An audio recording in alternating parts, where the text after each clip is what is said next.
You're standing in a crowded room and you say the wrong name. Not a stranger's name, your partner's name, but you say your ex's name instead, out loud, in front of everyone. The room goes quiet for half a second, and before you can even process what just happened, you feel it. Heat rushing up your neck, your ears burning, your cheeks turning a deep, undeniable red that everyone in the room can see. You didn't choose this. You didn't decide to turn red. Your body just did it. Instantly, uncontrollably, in front of every single person who just watched you humiliate yourself. And here's the strange part. In that exact moment, you weren't in any physical danger. Nothing was hunting you. Nothing was about to kill you. And yet your body reacted like it was under attack, lighting up your face like a warning sign for everyone to see. Why would evolution do that to you? Why would it build a species with a built-in confession machine?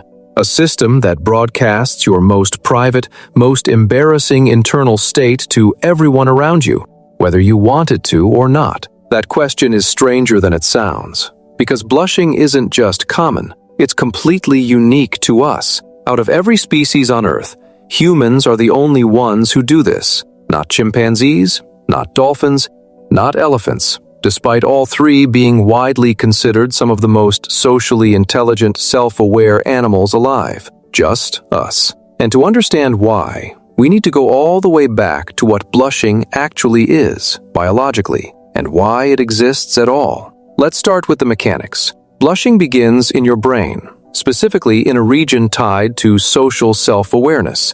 The moment you register that you're being watched, judged, or caught, your brain sends a signal through your sympathetic nervous system, the same system responsible for your fight or flight response. That signal travels down to the blood vessels in your face, and here's the key detail. The blood vessels in your cheeks are uniquely sensitive to adrenaline. They have a much higher density of a specific type of receptor called beta-adrenergic receptors, compared to blood vessels elsewhere in your body. When adrenaline hits those receptors, the vessels don't constrict like blood vessels do almost everywhere else in your body during stress. They dilate, they widen, blood rushes to the surface of your skin, and within seconds, your face turns red. This is not a slow process. Blushing can happen in under 15 seconds from the moment of the triggering event, and it's almost impossible to consciously stop once it starts. You cannot will yourself to stop blushing the way you can sometimes control your breathing or your posture. The system runs on autopilot, and that detail matters more than it sounds like it should, because think about what that actually means. Evolution built a warning light on your face that you cannot turn off. If blushing were simply a byproduct of stress, something that happened during any threatening situation, you'd expect it to show up during physical danger too. But it doesn't.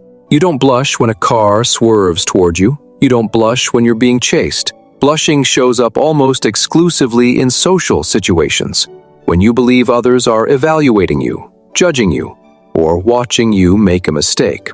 That's a very specific, very deliberate trigger. And a trigger that specific doesn't happen by accident in evolution. It happens because it served a purpose. So why would evolution wire us this way? To answer that, we have to look at what makes humans different from every other species on the planet. And the answer starts with self-awareness. In the 1970s, a researcher named Gordon Gallup developed something called the mirror test. The idea was simple. Put a mark on an animal's face where it can't see it directly. Then show the animal a mirror. If the animal touches or investigates the mark on its own body, rather than reacting to the mirror as if it were another animal, that suggests the animal recognizes itself. It has a concept of me. Very few species pass this test. Chimpanzees pass it. Elephants pass it. Dolphins pass it. Magpies, surprisingly, pass it too. But passing the mirror test is not the same thing as blushing, and this is where the story gets genuinely strange. Every single one of those species, chimps, elephants, dolphins, all of them recognize themselves in a mirror. None of them blush. That tells scientists something important. Self-recognition alone isn't enough to produce blushing. You need something more specific than just knowing you exist as a separate individual. You need to be able to imagine what other individuals are thinking about you. Psychologists call this theory of mind, the ability to understand that other minds exist, that those minds hold beliefs and judgments, and that those beliefs might be about you specifically, right now, in this moment. Charles Darwin was actually the first person to seriously study blushing from a scientific angle, and he was fascinated by exactly this problem. In his 1872 book, The Expression of the Emotions in Man and Animals, Darwin called blushing, and this is close to a direct quote from his own writing, the most peculiar and most human of all expressions. He spent years collecting reports from missionaries, doctors, and travelers across dozens of cultures, from Europe to Asia to indigenous communities across multiple continents, and he found the same result almost everywhere he looked. Humans blush. No other animal does. Darwin's conclusion was that blushing requires something no other species reliably demonstrates: the capacity to think about yourself through someone else's eyes, to model not just what you did, but how it looks to another mind entirely. That is an enormous cognitive requirement. It means blushing isn't just a stress response. It's proof of a specific, advanced kind of thinking. To blush, your brain has to run a simulation. It has to imagine another person's perspective, predict their judgment of you, and generate a real physical reaction to that imagined judgment, all in a fraction of a second, all without you consciously deciding to do it. Now, here's where the theory gets interesting, because on the surface, this seems like a massive design flaw. If you're trying to survive, trying to hide a weakness, trying to avoid conflict, why would your body install a system that visibly announces to everyone around you that you know you messed up? Wouldn't natural selection punish that? Wouldn't the humans who could hide their embarrassment, who could keep a straight face after a mistake, have an advantage over the ones broadcasting it in bright red across their skin? That's exactly the paradox researchers had to solve. And the answer that's emerged over the past few decades comes down to one concept: honest signaling. In evolutionary biology, an honest signal is a signal that's costly or difficult to fake, which is exactly what makes it trustworthy. Think about it from the other direction. Anyone can say the words, "I'm sorry." Words are cheap. You can say them and not mean them at all. But you cannot consciously choose to blush. You cannot fake the physical process of adrenaline hitting those beta receptors and flooding your cheeks with blood on command. Because blushing can't be faked, it becomes proof. It becomes evidence, visible to everyone around you, that you genuinely recognize you did something wrong, that you feel the social weight of the mistake, and that you're not simply indifferent to how your actions affected the people around you. Researchers studying social trust have found that people who blush after making a mistake are consistently rated as more trustworthy and more likable than people who show no visible reaction at all. In one well-known study on this topic, participants viewed video clips of people responding to an embarrassing scenario, and the individuals shown blushing were judged more favorably than those who reacted with a neutral expression, even though both groups had done the exact same embarrassing thing. The blush itself functioned as social currency.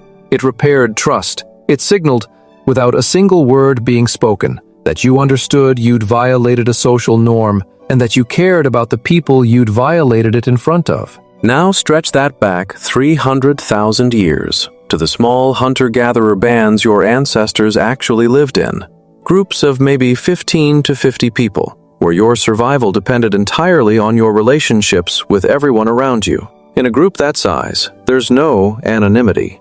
There's no starting over in a new town. If you broke a social rule, stole more than your share, insulted someone, embarrassed the group, everyone knew, and everyone would remember. Your reputation wasn't just something abstract.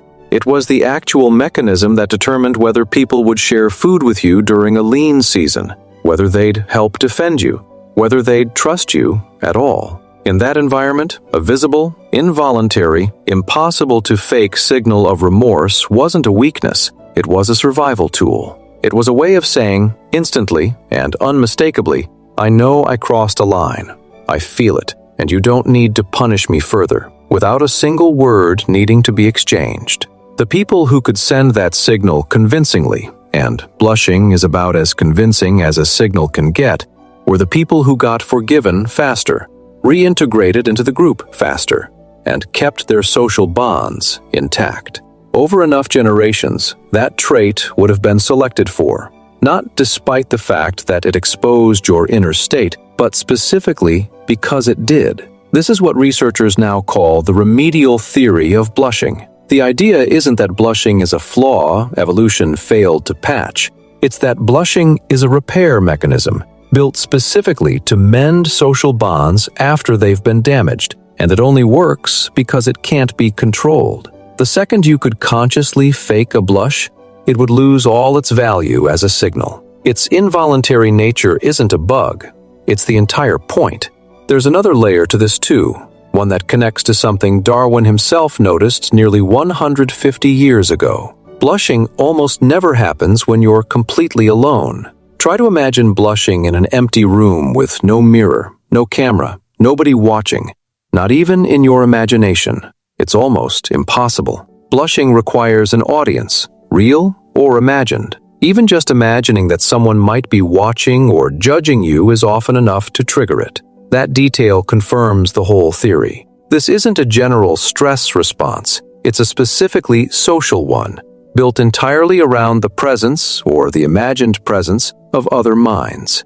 So what does that mean for you, standing in that crowded room, cheeks burning after saying the wrong name? It means your body did exactly what it evolved to do. It sent an instant, honest signal to every person around you that you knew what you'd just done, and that you weren't indifferent to it. 10,000 generations of your ancestors relied on that exact mechanism to repair relationships, rebuild trust, and stay inside the group that kept them alive. You weren't malfunctioning in that moment. You were running one of the oldest, most specifically human systems your body has. And that's the strange irony sitting underneath all of this. In the modern world, we treat blushing like a flaw. We take courses on how to control it. We joke about it. We feel embarrassed about being embarrassed, layering shame on top of shame for a reaction we never had any control over in the first place. But that reaction, the one you've spent your whole life trying to hide, is one of the clearest physical markers of everything that makes you human. Chimps can recognize their own reflection. Elephants can too.